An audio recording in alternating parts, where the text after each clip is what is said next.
Salut les replayers, on se retrouve pour une nouvelle vidéo. On est ici, vous le voyez, on est à l'Emirates Stadium, la Ligue des Champions, Arsenal, Paris Saint-Germain. C'est mardi, on va tout vous dire, on va essayer d'interviewer des Londoniens, là on va leur demander leur avis. Et nous, on envoie le générique et on se retrouve à Paris. C'est parti!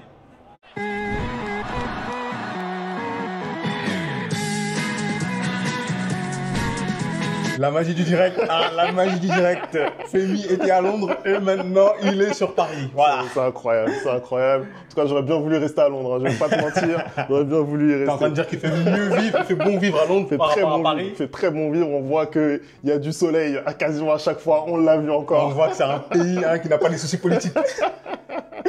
Allez Anderson, on va parler du match de la Ligue des Champions, donc Arsenal face au PSG. En vrai, c'est le premier gros test pour le PSG depuis le début de saison. On a vu beaucoup de matchs, beaucoup de bons matchs de la part des Parisiens. D'ailleurs, ce week-end, ça s'est très bien fini aussi pour le PSG face à Rennes. Mais là, c'est vraiment le premier test, Anderson. Bah écoute, je pense que tu viens de le dire, c'est le premier vrai gros match de la part du Paris Saint-Germain. C'est pas le cas pour Arsenal qui a joué, on se le rappelle, il n'y a pas longtemps, il y a 2 semaines.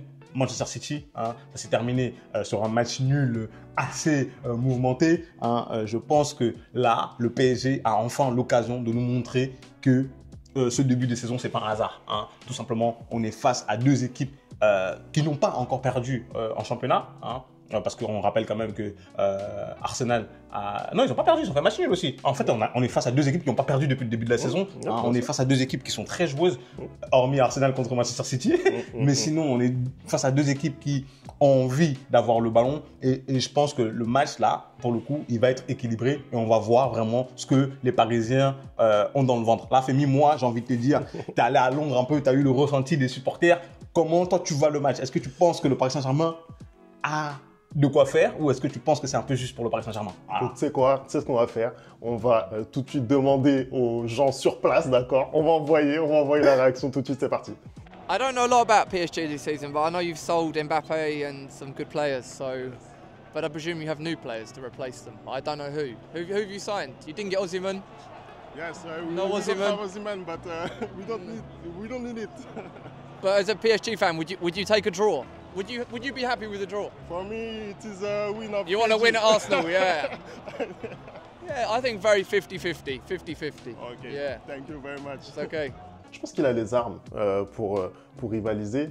D'ailleurs, sur la compo un petit peu probable, Anderson, par rapport à ce qu'on a vu ce week-end, je pense qu'on ne va pas être loin de ça. Hein. Moi, je suis totalement d'accord. Et je pense que là, au jour où on parle, à l'heure actuelle où on tourne la vidéo, on a dire que énormément de joueurs étaient de retour, notamment Donnarumma, hein, notamment Nuno Mendes, hein, notamment Vitinha, hein, notamment aussi Asensio. Hein. Donc là, vraiment, il a de quoi faire pour son équipe. Je pense que quand on regarde l'équipe qui a été alignée contre Rennes, on va juste avoir des remplacements logiques, à savoir Safanov va aller clairement s'asseoir sur le banc parce que voilà, Donnarumma est venu. Non, je suis désolé, parce qu'il n'a pas été très rassurant et je pense que pour les Parisiens, ça va faire plaisir de retrouver Donnarumma. Pareil pour Beraldo, je pense qu'il va aller s'asseoir sur le banc. Nuno Mendes va récupérer sa place. Au milieu de terrain, je pense aussi que le match qu'a fourni Fabien Ruiz contre Rennes va conforter Luis Enrique sur son choix de mettre Vitinha. Pour moi, on aura clairement un milieu de terrain, João Neves, Vitinha et Zaïre Emery. La grande interrogation, qui est-ce qui va jouer faux numéro 9? Parce que pour moi, dans les côtés, Dembélé et Barcola, c'est indéboulonnable. Qui va jouer faux numéro 9? Est-ce qu'on va continuer avec Kang Lee? Est-ce que ça va être Asensio ou est-ce qu'on va prendre le pari de titulariser Randall Kolo Muazi? Écoute, clairement, Asensio, j'y crois pas parce que pour un match de cette intensité, il est sur le retour, ça me paraît quand même compliqué. Le match de Kang Lee plaît dans sa faveur.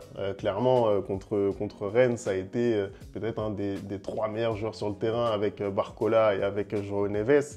Donc, le match qui produit contre Rennes, clairement, ça le propulse en tant que titulaire pour moi.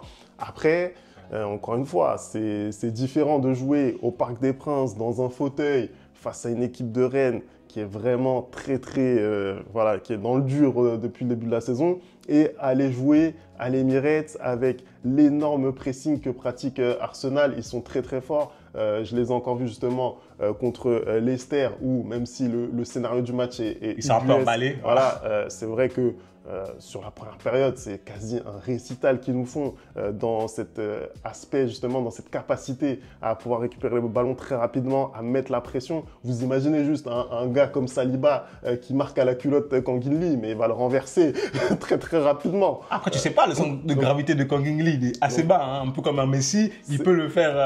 Mais c'est pas quelqu'un qu'on a été habitué à voir dans ce registre. On l'a vu ce week-end, il a été bon, ça a été une bonne surprise, mais il faut être habitué à jouer dans ce registre. Quand tu vas devoir te retourner très rapidement comme un numéro 9, quand tu vas devoir prendre des initiatives comme un numéro 9, à l'instinct, il va falloir être capable de le faire. Moi, j'ai énormément de mal à croire que ça va être le cas face à une équipe comme Arsenal Anderson. Est-ce que tu penses du coup que la titularisation de Randal Kolo Muani à la place de Kangin Lee serait un choix judicieux? Écoute, je pense que oui. Je pense que oui. Pareil, si je regarde un petit peu le match contre Leicester, même si voilà, cette équipe de Leicester, c'est un promu, c'est compliqué. Voilà. Ils sont quand même champions d'Angleterre. Hein. Ils sont champions d'Angleterre, mais ce n'est plus cette équipe-là. Ils reviennent tout juste en première ligue. Les rares séquences où ils ont réussi à mettre en difficulté cette équipe d'Arsenal, pour moi, c'est dans la profondeur. Ouais. C'est dans la profondeur. Et voilà, quel est le profil de Randal Kolo Muani? C'est un petit peu ce genre de profil. J'ai trouvé aussi que le match qu'il avait fait en Ligue des Champions contre Gérone, il plaide pour lui quand même. Il commence à enchaîner des prestations qui ressemblent un petit peu plus à un joueur de foot.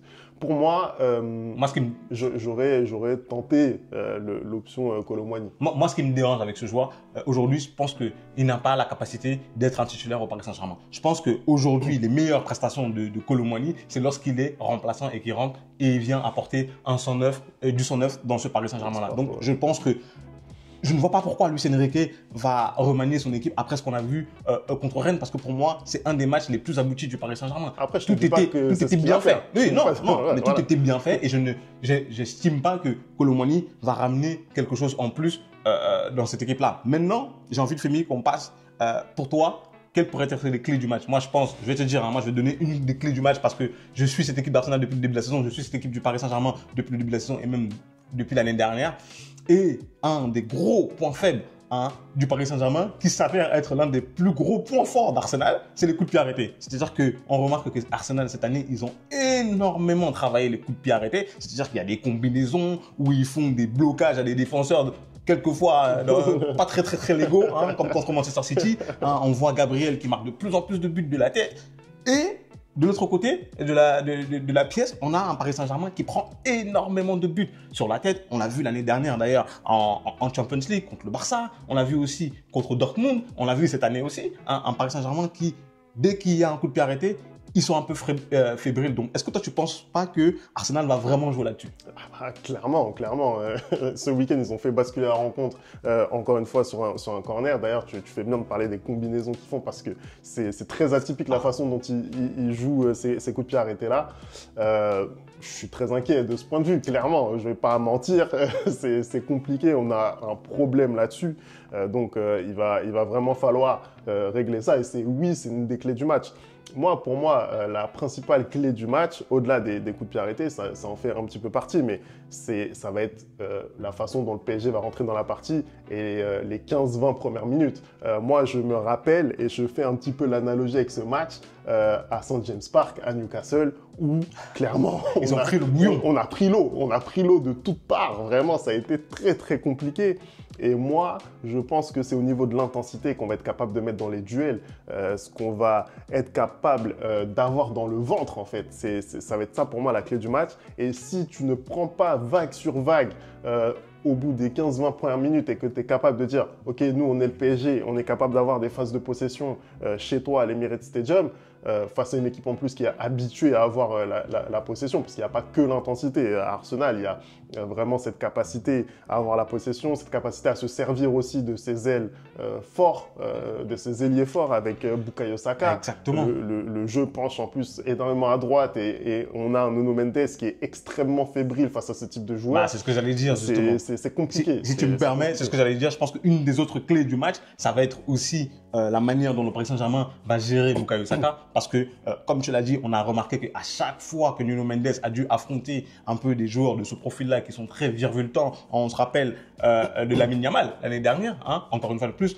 Jadon Sancho aussi, il a eu énormément de mal, hein. Je pense que Jadon Sancho, sa demi-finale, il a réussi, je crois, 15 ou 17 dribbles, si je me souviens bien, je pense qu'il s'en rappelle. Voilà. Donc là, on est face à un Bukayo Saka, même si je l'ai trouvé un peu en dessous, moi, ce week-end contre Leicester, qui, s'il rentre bien dans son match, peut très très vite inquiéter comment s'appelle, le Paris Saint-Germain et Nuno Mendes. Donc, est-ce que tu ne penses pas qu'il va peut-être falloir créer un plan anti-Saka ou comment tu penses que Paris devrait gérer ce cas-là? Bah, écoute, ça va dépendre des efforts que vont fournir et que vont leur demander de fournir Luis Enrique, parce que on sait très bien que Luis Enrique, il aime bien que ces deux flèches restent un petit peu en haut, puissent être là sur les transitions offensives, mais un joueur comme Barcola, c'est quelqu'un qui aime en plus défendre. Là, on va en avoir clairement besoin. On va en avoir clairement besoin. Il va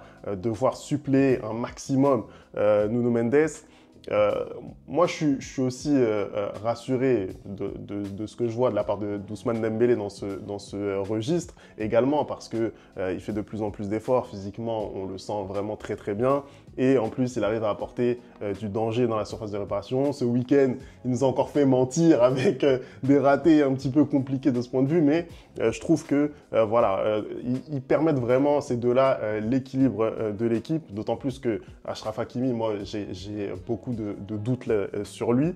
Tu as beaucoup de doutes sur Achraf Hakimi qui fait un début de saison très convaincant. En fait, il fait déjà, ce qu'il faut dire, c'est que Achraf Hakimi, il fait un début de saison convaincant du point de vue offensif, ouais, il faut dire la vérité, parce que à chaque fois qu'il est, encore une fois, face à un ailier fort, c'est très compliqué. Et ce week-end encore, on le voit contre Rennes, il y a 2-3 erreurs, il n'a pas le droit de les faire. Il n'a pas le droit de les faire. Quand on le voit, il remet des ballons en jeu pour que les attaquants rennais puissent s'en emparer, c'est très compliqué. C'est très compliqué. Et Achraf Hakimi, encore une fois, de par son statut, aujourd'hui, Achraf Hakimi, c'est un des capitaines du PSG, il ne faut pas l'oublier. C'est vraiment quelqu'un qui est très important. Donc, on est obligé d'être plus sévère avec lui.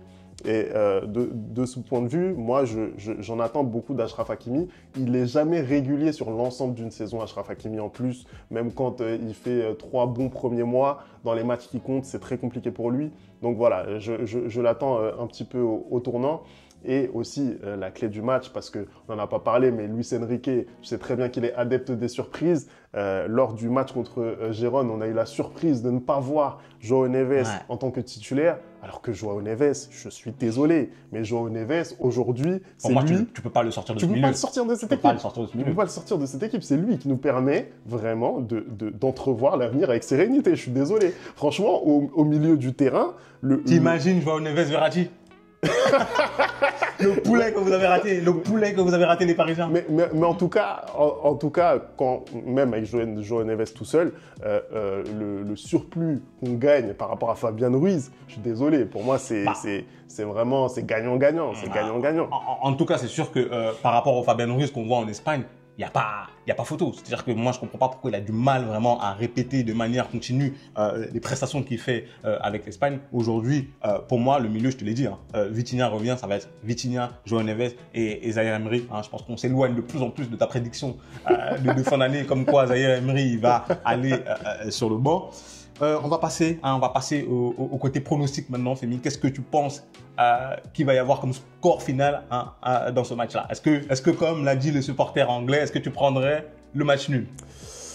Franchement, j'achète. Je prends le match nul. On va pas se mentir. On a une équipe d'Arsenal qui est revancharde, qui a besoin de marquer des points dans cette Super League, dans cette saison régulière. Ça s'appelle pas comme ça. Faut pas, on va avoir des problèmes sur la chaîne. Ça s'appelle pas comme ça. Ça s'appelle la Champions League. Faut pas commencer. Donc vraiment, ils vont avoir à cœur de faire un gros résultat chez eux à domicile. Pour autant, je sais pas, pour moi, ce match-là, il doit marquer un tournant dans l'ère Luis Enrique au PSG. On ne peut pas rééditer la prestation qu'on a fait face à Newcastle. On ne peut pas le faire. Donc, pour ça, je pense qu'il y aura un partout, score final. Voilà.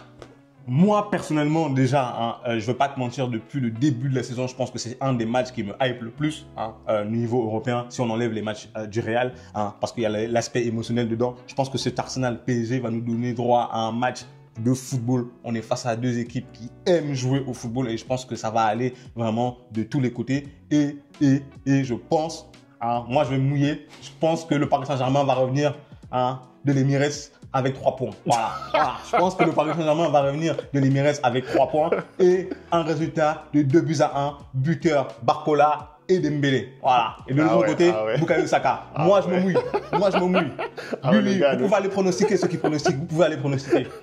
Le gars est vraiment courageux, il est téméraire. Si j'ai faux, vous venez me demander le remboursement. C'est Femi qui va payer. Allez, merci d'avoir regardé cette vidéo. On n'oublie pas les bonnes habitudes, @TheReplayFoot. Vous nous donnez votre avis sur ce match qui nous attend. Et nous, on se retrouve très vite pour une nouvelle vidéo. Ciao!